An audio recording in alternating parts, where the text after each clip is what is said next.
We provide you the platform to turn your dreams into reality. Give wings to your aspirations with KR Mangalam University. नमस्कार, news nation digital के हमारे इस खास episode खबरें दुनिया की में आपका स्वागत है। मैं हूं Sumit Kumar Dubey. This video is को पावर्ड बाय KR मंगलम।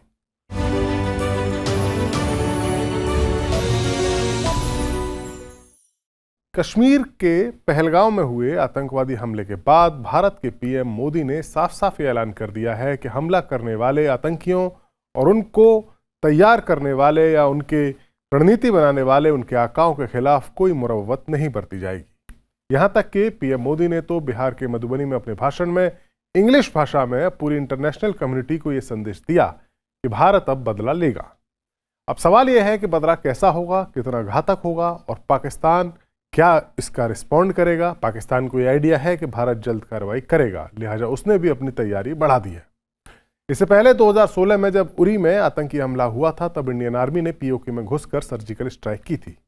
आतंकियों के कई लॉन्च पैड तबाह किए गए थे। साल 2019 में जब पुलवामा में हमला हुआ तो इंडियन एयरफोर्स के मिराज 2000 बॉम्बर्स का दल पाकिस्तान के भीतर घुसकर बालाकोट में आतंकवादियों के अड्डों पर बम बरसाकर आया था।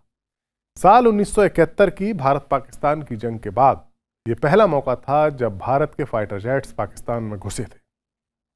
अब पाकिस्तान में बैठे उसके मिलिट्री अफसर यही कयास लगा रहे होंगे कि भारत का हमला कैसा होगा, और इस वक्त यकीनन पाकिस्तान की जो मिलिट्री लीडरशिप है उसको भारत के जिस हथियार से सबसे ज़्यादा खौफ आ रहा होगा या हो रहा होगा वो है भारत की सुपरसोनिक क्रूज मिसाइल ब्रह्मोस। ये एक ऐसी मिसाइल है जिसकी ताकत पाकिस्तान देख चुका है और इसीलिए इससे डरता भी। पाकिस्तान ने ब्रह्मोस की ताकत भारत की ही एक गलती से देखी थी। दरअसल हुआ यूं था कि साल 2022 में गलती से भारत की एक ब्रह्मोस मिसाइल पाकिस्तान में जाकर गिर गई थी। खास बात यह रही कि उस मिसाइल को पाकिस्तान रोक पाने में नाकाम रहा था। उसका एयर डिफेंस फेल हो गया था। 9 मार्च 2022 को पाकिस्तान के खानेवाल जिले के कस्बे मियां चन्नू में जाकर गिरने से पहले ये ब्रह्मोस मिसाइल 7 मिनट तक हवा में रही थी और उन 7 मिनट तक पाकिस्तान की सांसें भी अटकी रहीं, क्योंकि पाकिस्तान को लगा कि कहीं भारत ने हमला तो नहीं कर दिया।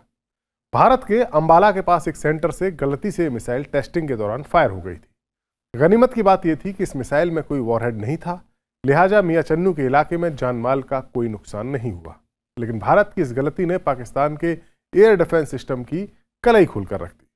पाकिस्तान आर्मी ने यह दावा तो किया कि उसने भारत के हिसार सेंटर से सुपरसोनिक स्पीड से आते हुए एक प्रोजेक्टाइल को ट्रैक कर लिया था, लेकिन पाकिस्तान अपनी ओर आते हुए इस प्रोजेक्टाइल को यानी इस ब्रह्मोस मिसाइल को इंगेज नहीं कर सका, या दूसरे शब्दों में कहें तो पाकिस्तान अपनी ओर आते हुए इस खतरे को देखकर भी उस पर हमला नहीं कर सका।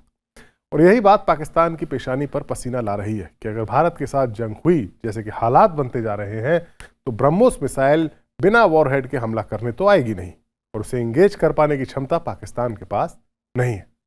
पाकिस्तान ने हाल ही में चीन से HQ-9 एयर डिफेंस सिस्टम खरीदा था, लेकिन ब्रह्मोस को इंगेज कर पाना उसके बस की भी बात नहीं है। ईरान के साथ कुछ समय पहले जब पाकिस्तान की तनातनी हुई थी तो ईरान ने मिसाइलें दागी थीं, तब भी पाकिस्तान के पास मौजूद जो चाइनीज रडार थे वो नाकाम रहे थे। 9 मार्च 2022 के जो ब्रह्मोस मिसाइल वाले इस वाकये ने पाकिस्तान की पोल तो खोली, लेकिन उसको ब्रह्मोस का मलबा हासिल हो गया था, जिस पर उसने अपने इंजीनियर्स को रिसर्च करने पर लगाया भी था। यही नहीं, पाकिस्तान की ओर से भारत में ब्रह्मोस या बाकी मिसाइल प्रोजेक्ट्स से जुड़े वैज्ञानिकों को हनी ट्रैप करके उनसे ब्रह्मोस का सीक्रेट हासिल करने की कोशिश भी की गई।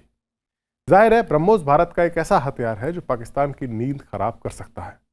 ब्रह्मोस एक ऐसी क्रूज मिसाइल है जिसके इस्तेमाल भारत की तीनों सेनाएं यानी इंडियन एयरफोर्स, इंडियन आर्मी और इंडियन नेवी करती है। इस घातक मिसाइल को भारत और रूस ने मिलकर एक साथ तैयार किया है। शुरुआत में इस मिसाइल की रेंज 290 किलोमीटर की थी, लेकिन अब इसे बढ़ाकर 300, 400, 500 किलोमीटर तक कर दिया गया है अलग अलग वेरिएंट। ब्रह्मोस मिसाइल की मैक्सिमम स्पीड मैक 3 के आसपास है, यानी वो आवाज की गति से लगभग 3 गुना अधिक रफ्तार से मार करती है, और इसकी यही तेजी पाकिस्तान के लिए मुसीबत बन गई है। इंडियन एयरफोर्स ने सुपरसोनिक मिसाइल को सुखोई 30 MKI फाइटर जेट्स के साथ इंटीग्रेट कर लिया है और एक ऐसा घातक कॉम्बिनेशन तैयार किया है जिसने ब्रह्मोस की मारक क्षमता में कई गुना इजाफा कर दिया है। एयरफोर्स के लिए तैयार की जा रही ब्रह्मोस की रेंज को 500 किलोमीटर तक बढ़ाए जाने की बात कही जाती है। सुखोई 30 फाइटर जेट की खुद की रेंज 1500 किलोमीटर की है, यानी इन दोनों को मिला दिया जाए तो सुखोई 30 से दागी गई ब्रह्मोस मिसाइल की मारक क्षमता कई गुना बढ़ जाती है और पाकिस्तान के भीतर मौजूद कोई भी टारगेट ब्रह्मोस की जद से बाहर नहीं है। अगर भारत टेरर स्ट्राइक, जो आतंकवादी हमला हुआ है, उसका जवाब देने में ब्रह्मोस का इस्तेमाल करता है, तो फिर पाकिस्तान के कितने भी भीतर आतंकवादियों के अड्डे बने हों, उनके ट्रेनिंग सेंटर बने हों, वो ब्रह्मोस की जद से बाहर नहीं होंगे। इसीलिए ब्रह्मोस अब एक टैक्टिकल नहीं बल्कि स्ट्रेटेजिक हथियार इसको ब्रह्मोस को कहा जाने लगा है। इसका छोटा वर्जन भी तैयार किया जा रहा है जिसे मिराज 2000 और मिग 27 जैसे हल्के विमानों के साथ इंटीग्रेट किया जा सके। बहरहाल पाकिस्तान को भारत की ओर से तगड़ा जवाब मिलने की आशंका है और इसीलिए उसके रक्षा मंत्री अब इंटरनेशनल कम्युनिटी और खासतौर से यूएस प्रेसिडेंट डोनाल्ड ट्रंप से अपील कर रहे हैं। पाकिस्तान के रक्षा मंत्री ख्वाजा आसिफ ने कहा है कि भारत के साथ ऑल आउट वॉर की आशंका है। एक न्यूज चैनल स्काई न्यूज के साथ बातचीत में डिफेंस मिनिस्टर पाकिस्तान ने कहा कि दुनिया को परमाणु शक्तियों से लैस दो देशों यानी भारत और पाकिस्तान के बीच एक कंप्लीट वॉर यानी एक ऑल आउट वॉर की आशंका से टेंशन में आना चाहिए। ख्वाजा आसिफ ने इस तनाव में अमेरिकी राष्ट्रपति डोनाल्ड ट्रंप से दखल देने की मांग भी की और कहा है कि वो दुनिया की ताकतों के लीडर हैं। ख्वाजा आसिफ ने कहा कि भारत द्वारा की जाने वाली किसी भी पहल पर हम अपनी प्रतिक्रिया को नापे तोलेंगे और ये नाप तोल कर जवाब दिया जाएगा। यदि कोई ऑल आउट वॉर होती है या ऐसा कुछ होता है तो जाहिर है एक कंप्लीट युद्ध यानी एक संपूर्ण युद्ध होगा।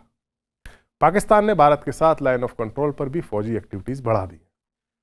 ऑल आउट वॉर से मतलब यहाँ ये होता है कि दो देश परस्पर एक दूसरे के खिलाफ युद्ध पर चले जाते हैं।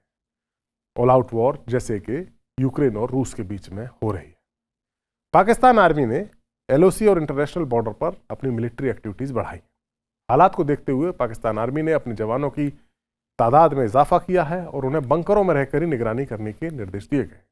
रिसोर्सेज से मिली खबर है।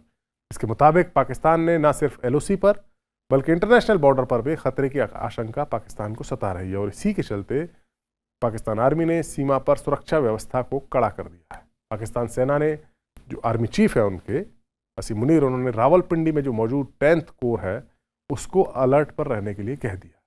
ये कोर पाकिस्तान की एक अहम इकाई मानी जाती है जो एलओसी से जुड़ी हुई एक्टिविटीज़ पर निगरानी करती है। जाहिर सी बात है माहौल तनावपूर्ण है। दुनिया में पिछले 3 साल से भी ज़्यादा वक्त से रूस और यूक्रेन युद्ध चल रहा है। मिडिल ईस्ट में इजराइल का हमास और हिजबुल्लाह के साथ भी युद्ध हुआ। हिजबुल्लाह के साथ युद्ध विराम है लेकिन हमास के साथ गाजा में फिर से लड़ाई शुरू हो चुकी है।